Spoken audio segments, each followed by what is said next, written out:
बिल्कुल street style घर में ही इस बड़ा पाव को बनाकर तैयार करेंगे। साथ ही साथ आपको मैं 2 तरह की चटनी भी बनाना बताऊंगी, जो खास बड़ा पाव की स्पेशल सूखी चटनी है वो भी बनाएंगे। तो आप भी मेरे साथ वीडियो पे लास्ट तक बने रहिएगा फ्रेंड्स, और मेरी मेहनत को देखते हुए मुझे सपोर्ट कीजिएगा। तो चलिए रेसिपी को शुरू कर लेते हैं। Hello everyone.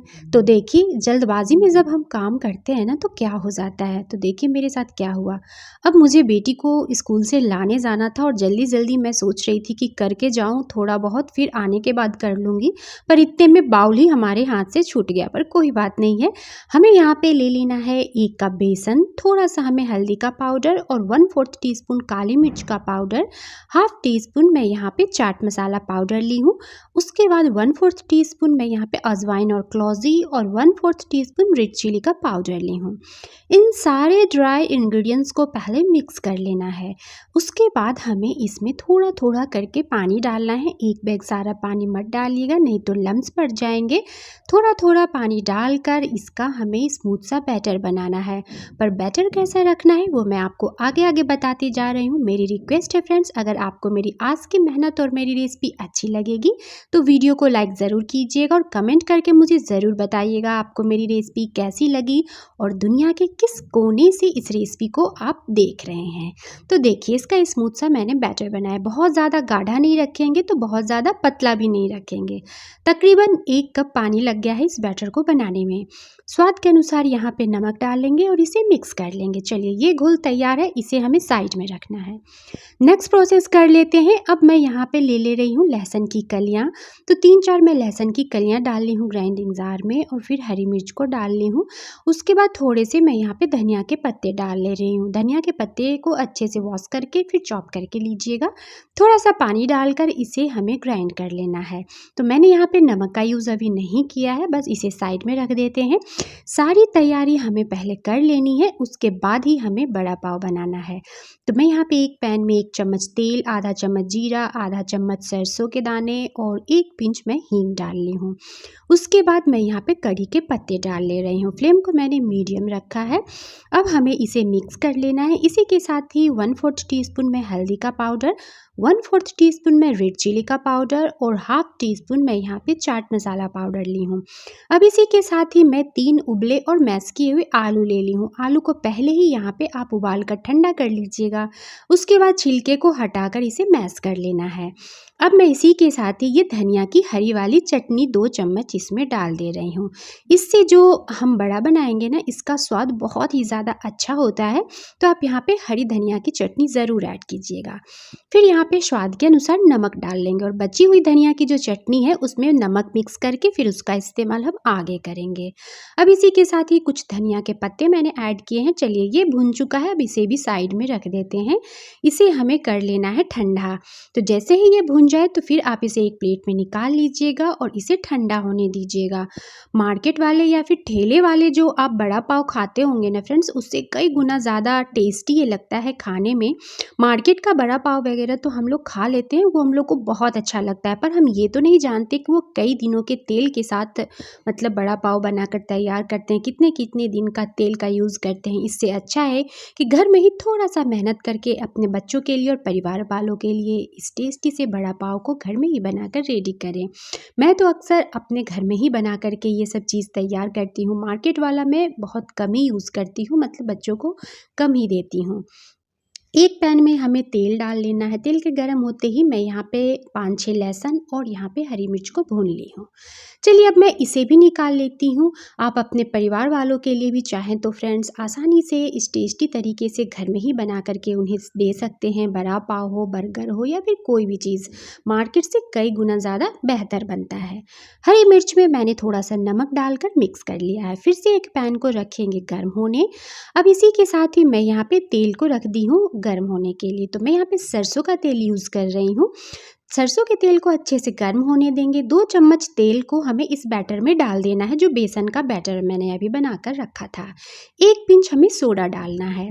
अब हमें इसे कर लेना है मिक्स। तो चलिए मैं इसे मिक्स कर ले रही हूँ। इतने में तेल भी हमारा अच्छे से गर्म हो जाएगा। तेल को हाई फ्लेम पे गर्म कीजिएगा। उसके बाद फ्लेम को आपको यहाँ पे लो रखना है।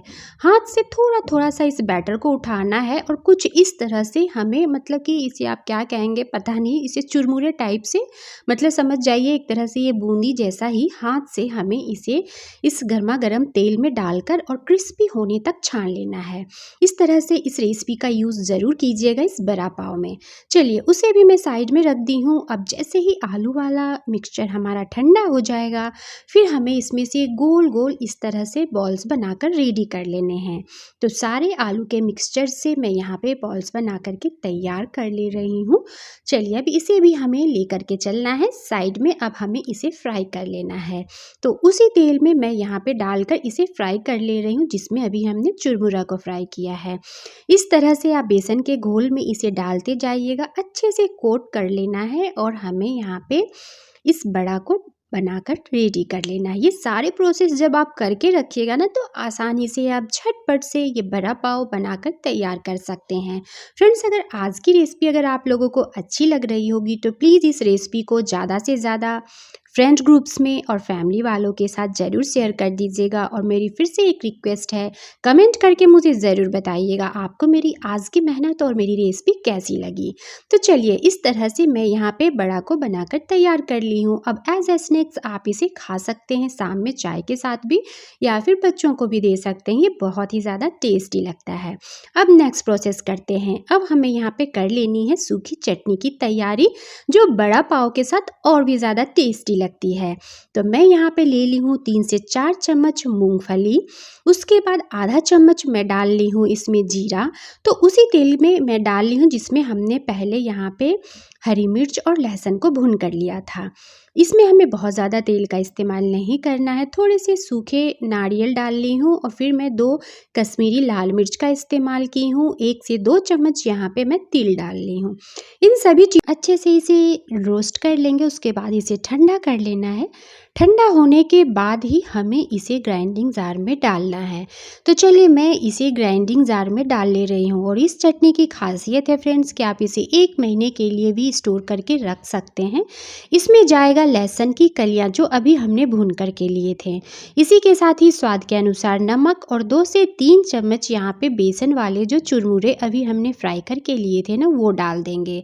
इसी के साथ ही मैं यहाँ पे थोड़ी सी लाल मिर्च का पाउडर ऐड कर दी हूँ। तो चलिए अब मैं इसे ग्राइंड करके ले आती हूँ, फिर आपको दिखाती हूँ। देखिए दरदरा सा हमें ये सूखी चटनी को ग्राइंड कर लेना है बिना पानी का। तो लीजिए हमारी ये चुरमुरे की चटनी बन करके तैयार हो चुकी है। ये सूखी वाली चटनी तो आप ज़रूर बना करके तैयार कीजिएगा, बड़ा पाव के साथ ये मस्त लगती है। तो चलिए अब हमें यहाँ पे बड़ा पाव बनाकर तैयार कर लेना है। तो मैंने बोला फ्रेंड्स कि सारी तैयारी जब आप पहले करके रख लेंगे ना, तो ये बनाना इतना आसान हो जाएगा कि आप इसे जब मन हो तब बना करके खा सकते हैं। तो मैं यहाँ पे ले ली हूँ पाव, इसे बीच से कट लगाकर हरी वाली चटनी डाल दी हूँ, जो अभी हमने धनिया की चटनी बना कर ली थी। उसके बाद मैं यहाँ पे खट्टी मीठी चटनी डाल दी हूँ। आपके पास अगर खट्टी मीठी इमली की चटनी ना हो तो आप यहाँ पे केचप भी डाल सकते हैं। इसी के साथ ही हमें थोड़ी सी सूखी वाली चटनी डाल देनी है और उसके बाद हमें यहाँ पे डाल देना है बड़ा, जो अभी हमने फ्राई करके रखे थे। हल्का सा इसे प्रेस कर दे रहे हैं। उसके बाद मैं यहाँ पे भुनी हुई मिर्च को डाल दी हूँ। अब इसे हल्के से प्रेस दे देंगे और इसे इस तरह से मैं बिल्कुल स्ट्रीट स्टाइल इस तरह की पेपर के प्लेट में इसे सर्व कर रही हूँ। तो आप भी ज़रूर ट्राई कीजिएगा, ये खाने में बहुत ही ज़्यादा टेस्टी लगता है। और मैं तो यही कहूँगी कि जब आप अपने बच्चों के लिए या परिवार वालों के लिए घर में बनाना चाहते हैं कुछ टेस्टी तरीके से, तो इसे आप अपने घर में ही बना करके इंजॉय करें। कई दिनों के तेल वेल खाने से तो अच्छा है कि घर में इस टेस्टी रेसिपी को आसानी से झटपट से बनाएं।